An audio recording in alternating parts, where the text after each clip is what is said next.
Pronto. Eu vou falar algo muito importante com você. Eu quero que você dê atenção. Que nós precisamos compreender algumas coisas que são importantes. Primeiro, eu não tenho que me deixar levar pela palavra de ninguém. A Bíblia diz que eu não devo acreditar em tudo aquilo que me dizem.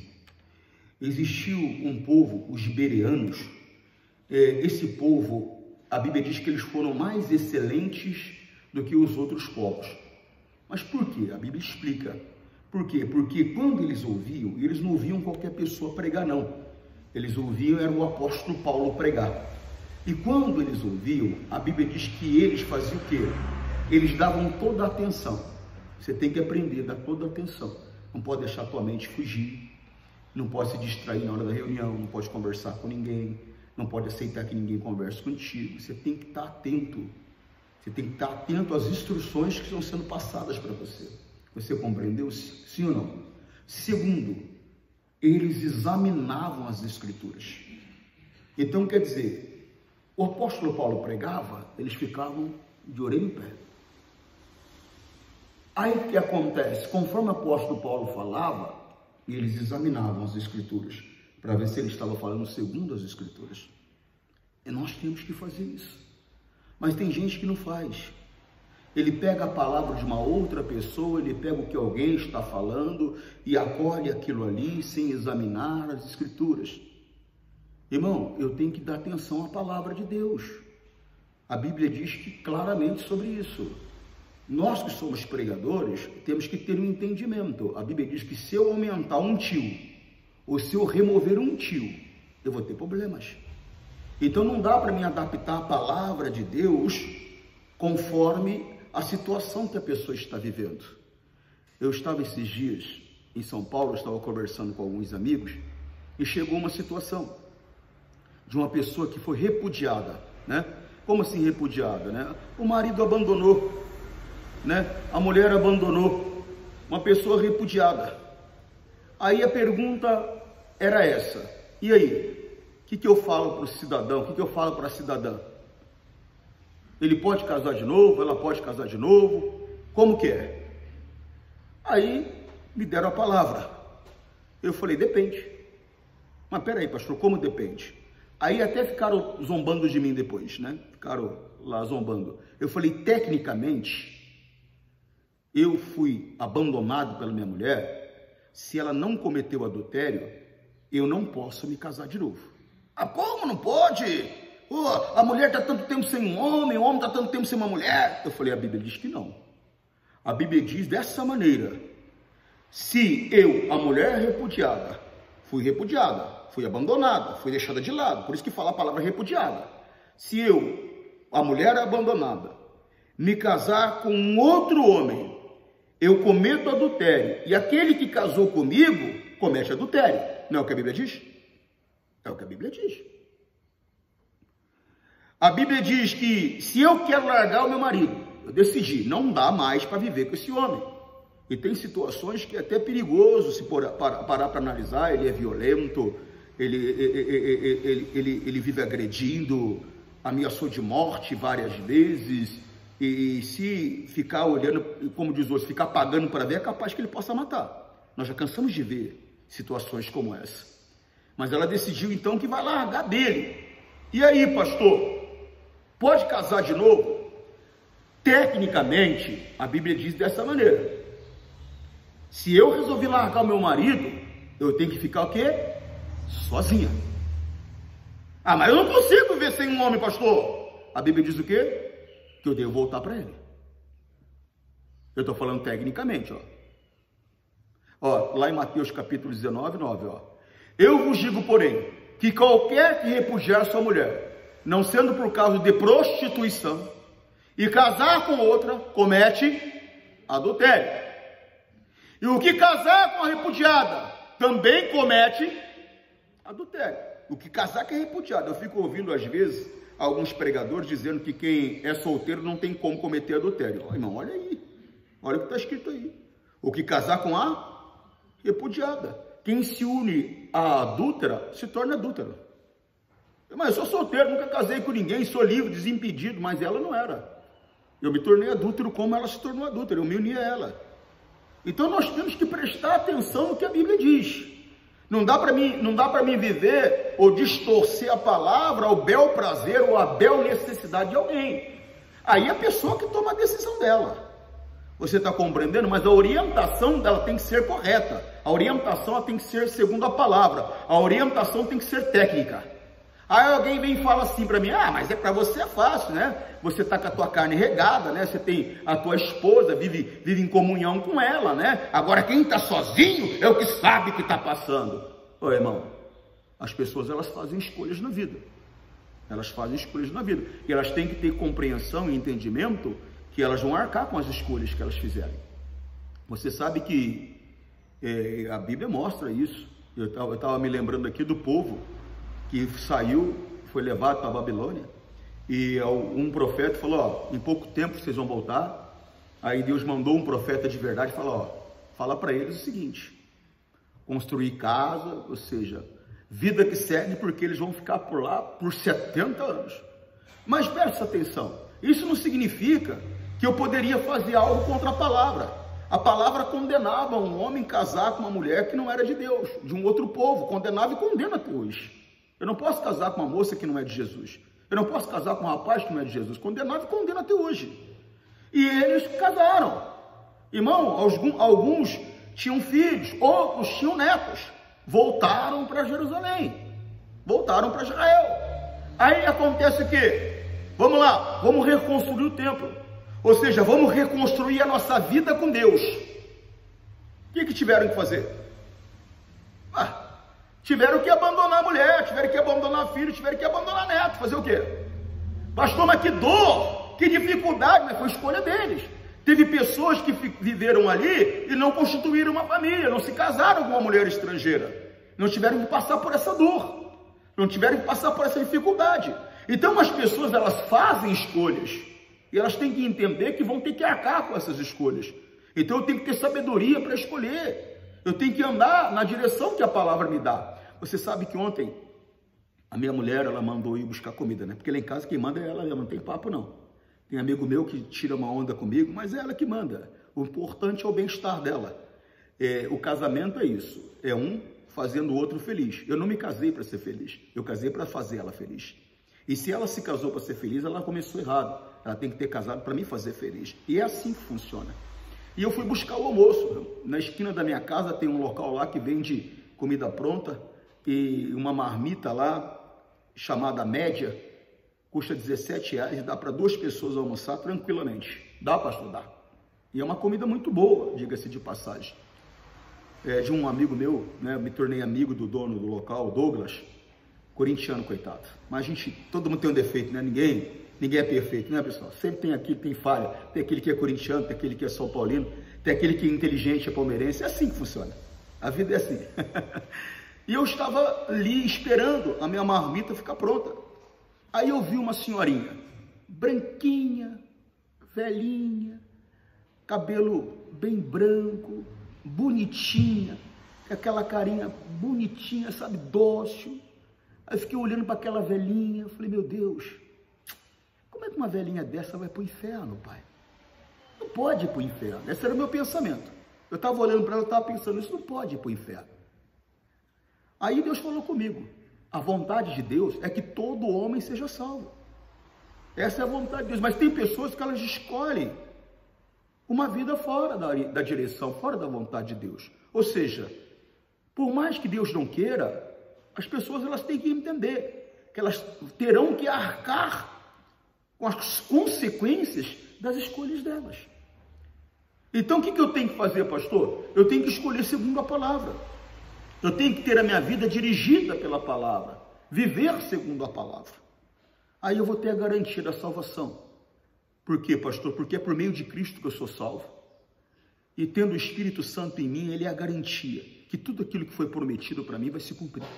Você está compreendendo? Inclusive a ressurreição. Então você desperta. Você faz as suas escolhas aí, ô jovem. Arruma um doido qualquer, porque ele tem uma tatuagem bonita, porque ele tem um cabelo não sei o quê, porque ele é glamouroso no falar, porque ele tem o carro sei o quê, e depois você paga o preço de um homem que te espanca, de um homem que te trai, de um homem que te despreza, porque ele não respeita Deus, ele não vai respeitar você. Aí depois você vai vir aqui pedir para mim orar, para que Deus ajude sua vida conjugal. Quer dizer, por quê? Porque você fez uma escolha, e está pagando pelo preço da escolha que você fez. Ou eu posso deixar de lado aquele garoto bonitão de tatuagem, cabelo comprido e carro do ano, e encontrar um homem que é de Deus, que pode ser até mais bonito que ele, mas é de Deus e o que importa, e que respeita a palavra, e que vai me tratar segundo a palavra.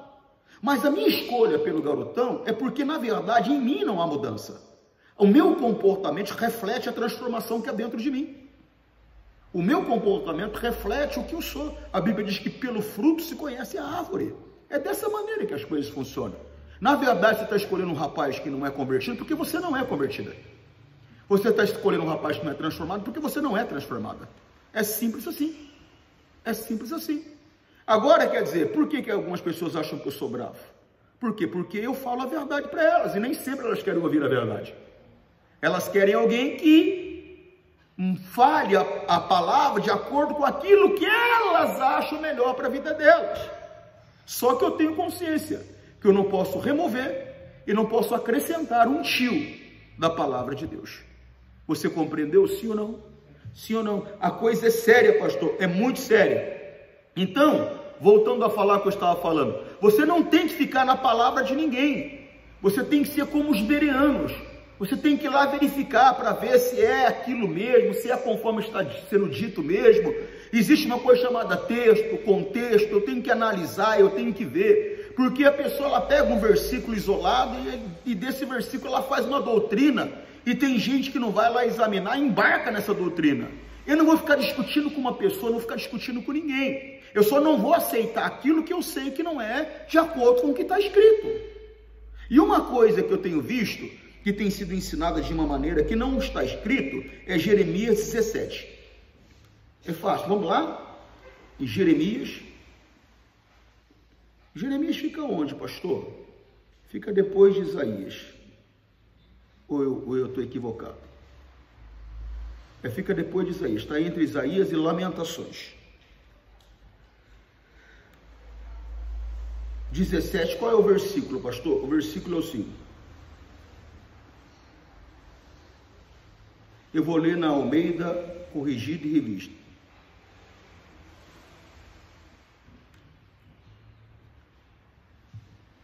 Almeida, revista e corrigida, perdão. E está escrito assim: assim diz o Senhor, maldito o homem que confia no homem e que faz da carne do seu braço, e aparta o seu coração preste atenção nisso. Vamos lá, vamos mudar a linguagem aqui. Nova versão internacional, NVI. Assim diz o Senhor, maldito é o homem que confia nos homens e que faz da humanidade mortal a sua força, mas cujo coração se afasta do Senhor. Olha a linguagem de hoje. O Senhor Deus diz: eu amaldiçoarei aquele que se afastar de mim, que confia nos outros, aquele que se afasta de mim, que confia nos outros e que confia na força dos fracos seres humanos. Olha aí. Continua lendo o texto, você vai ver o entendimento completo. Se tem uma coisa que você aprende, que a Bíblia, ela se explica. A Bíblia se explica. A questão é que a pessoa pega um versículo só e para. Não. Leia o texto todo. Leia o contexto. Veja o contexto.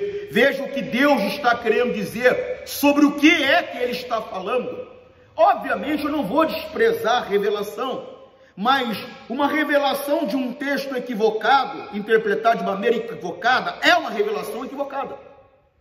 Então eu tenho que ler o texto, eu tenho que interpretar o texto da maneira correta, eu tenho que ver o contexto da situação e então buscar a revelação que vem de Deus. Eu vou ter a revelação certa. Eu leio o texto, eu interpreto o texto equivocadamente, o contexto vai ser equivocado e vou ter uma revelação equivocada. O que está querendo dizer aí, pastor? Está querendo dizer o seguinte: não é que eu não posso confiar nas pessoas. Irmão, como é que vai fazer? Como é que eu vou ter uma vida se eu não confiar nas pessoas? Se você que está aí me ouvindo, me assistindo em casa, e você que está aqui agora, olha para mim, não sei não, hein? Ele está falando, mas olha, não sei não, acho que não dá para confiar. Como é que não vão viver assim? Como é que um casal vai viver um desconfiando do outro? Você vai bem, vou no mercado, será que ele vai no mercado mesmo? A Bíblia diz, maldito homem que confia no homem, acho que ele não vai no mercado não. Você vai ficar louca. Você vai ficar louca. Tem mulher que é louca, paranoica, né? Tem mulher que já é assim. Tem mulher que já é assim, tem homem que já é assim. A mulher dele não pode virar para lá, tá olhando para quem? Bem, mas não tem ninguém aqui. Não, você está olhando para alguém. Ele é doido, né? Ele é paranoico. Ele tem ciúmes. Os ciúmes não é um sentimento que vem de Deus. Os ciúmes é um sentimento da carne. Os ciúmes, na verdade, é um espírito de medo. Medo é um espírito maligno. É um espírito que não vem de Deus. Medo, ciúmes é medo. É falta de confiar em si mesmo. É medo de perder. Medo de ser comparado, medo de ser traído, medo de ser trocado. Medo. Não tem que existir.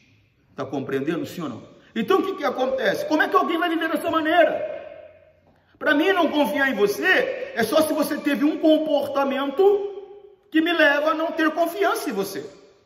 Então eu posso falar, não confio no João. Por quê? O João fez isso, aquilo.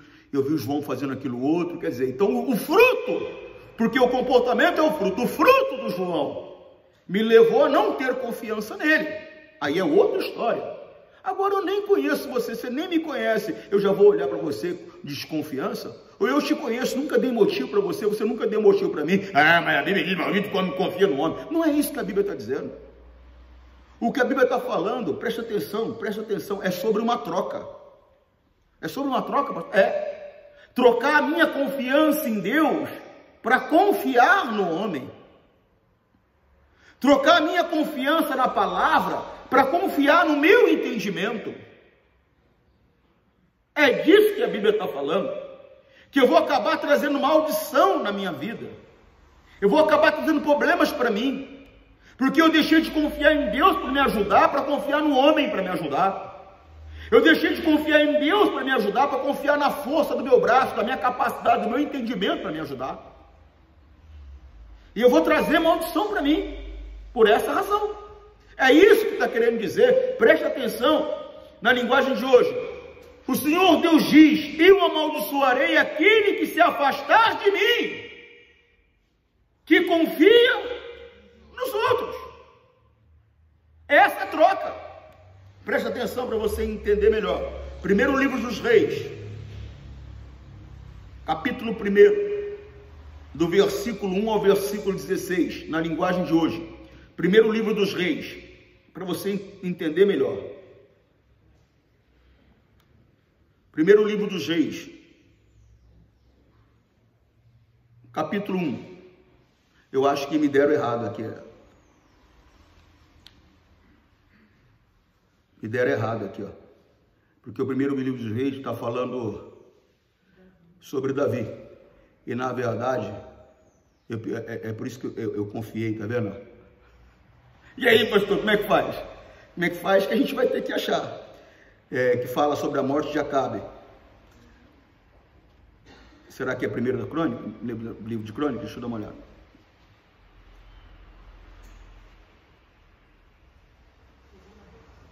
É segundo livro dos Reis? Aí, ó. Colocar, não vou mostrar, mas colocaram para mim primeiro livro dos Reis. É o segundo, né? Aí você já pensou? Né? Não vou nem falar para você quem fez, né? Para mim, né? Porque senão a pessoa fala que é perseguição, né? Tava eu e um amigo meu aqui, aí houve uma situação, olhei para ele e falei, não tem jeito, né? Ele falou, não tem. O que é, pastor? Deixa para lá, uma hora você vai entender. Depois da morte do rei Acabe,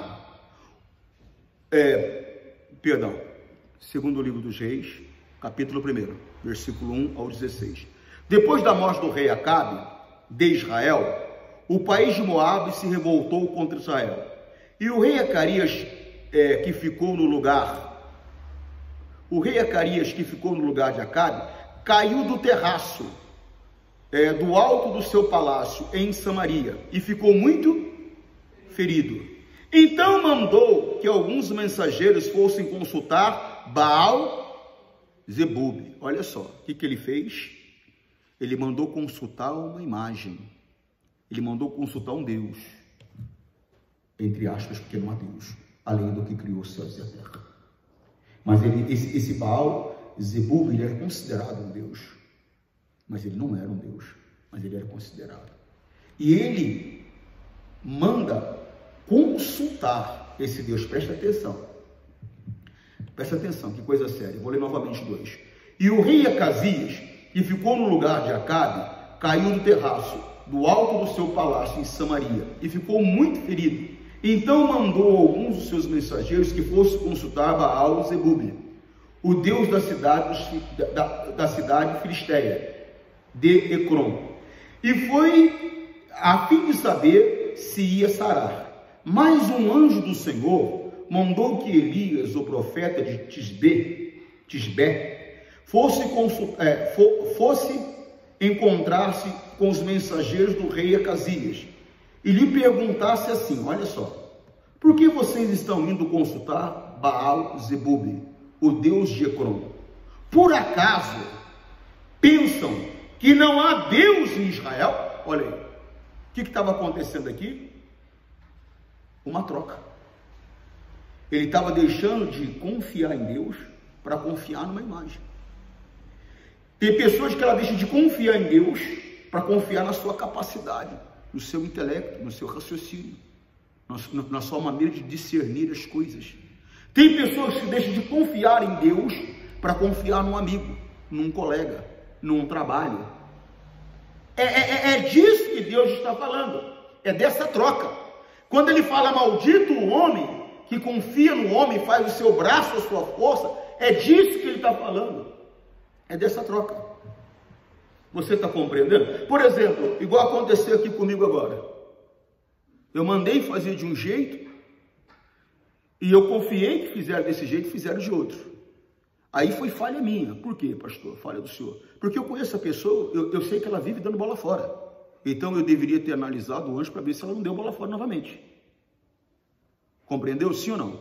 Então isso sim, aí eu não confio que a pessoa faça o trabalho que a pessoa vive falhando. Aí tudo bem. Então eu vou só conferir o trabalho da pessoa, tudo bem. E às vezes eu vou conferir o trabalho porque a gente mesmo pode errar, nós somos humanos. Eu estava vendo esses dias um missionário falando que ele mandou 10 mensagens, não sei para onde, para revisão de texto. Por quê? Porque pode escrever errado. Quantas vezes eu mando mensagem para você, você vê que foi errado? Uma palavra. Você já até sabe, às vezes eu mando a palavra embaixo que eu errei. A intenção minha era colocar, mas eu estava digitando, houve um corretor de texto e corrigiu errado. Quantas vezes? Tem uma vez que eu não vi, porque quando eu vejo já corrijo imediatamente, às vezes apago a mensagem, corrijo, às vezes mando embaixo, porque já faz tempo que estava ali, alguém me falou, pastor, está errado, aí eu vou lá e coloco embaixo para corrigir, né? Mas, por exemplo, quantas vezes alguém me liga? Esses dias agora foi a esposa de um pastor, do pastor Claudinei, falou, pastor, o senhor percebeu aí que o senhor escreveu? Eu falei, percebi. Ela falou, dá uma olhada no seu ver se escreveu errado. Eu olhei, estava errado. Quer dizer, aí eu peguei e fui corrigir de novo. Por quê, pastor? Porque todo mundo é humano. Nós somos suscetíveis a erros. Falhamos. Então, quer dizer, se tem uma pessoa que trabalha comigo, eu vejo que ela pisa na bola sempre, então, é aquilo que eu falei, eu já conheço. Então, eu devo corrigir, analisar para ver, para não ter problema depois. Ou seja, corrigir o trabalho dela, para não ter problema depois. Da pessoa, para não ter problema depois. Mas não é desse tipo de confiança aqui que a Bíblia está falando. A Bíblia está falando de troca. De eu deixar de confiar em Deus para confiar numa imagem. De eu deixar de confiar em Deus para confiar num homem. De eu deixar de confiar em Deus para confiar no meu sentimento, no meu entendimento. É essa troca que Deus condena. Você está conseguindo compreender, sim ou não? 4. Diga ao rei que o Senhor Deus diz, você não vai sarar dos seus ferimentos, você vai morrer.